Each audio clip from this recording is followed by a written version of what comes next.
যাং পইচা কটা লৈ আহোঁ, ইমান দিন হৈ যায় পইচা কেইটা নেদে। এতিয়া চাও কি করে, গই চাও নেদে কিয়। একটা গ্রামে অনেক দুঃখিয়া পরিবার বাস করত। তারা অনেক কষ্ট করে নিজেদের সংসারটা চালিয়ে নিত।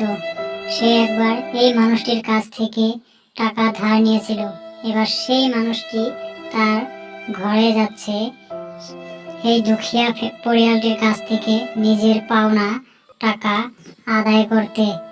জানি না সেই মানুষটির কিরম দুরবস্থা আছে, সেটা কিন্তু এই মানুষটাই বলতে পারবে না। সেই জন্যে সে দৌড়ে যাচ্ছে এই গরিব পরিয়ালটির বাড়ি। দে মোর টাকা দে, খিটে করিস, ইমান দিন ধরে মোর পয়সা কেটা নিদিস, এনেকা করলে কি হবো, মারিম কিন্তু এবার সাবি। দাদা, আমাকে একটু সময় দাও, আমি এখন পারবো না। হ্যাঁ ভাই সাহেব, একটু সময় দাও আমাদের। কেমন মা, থাকবো না আমি এই বাড়িতে, আমি থাকবো না। চলে গেলাম মা তোমাদেরকে ছেড়ে, আমি গেলাম টাকা কামাই করতে, চলে গেলাম মা, চলে গেলাম।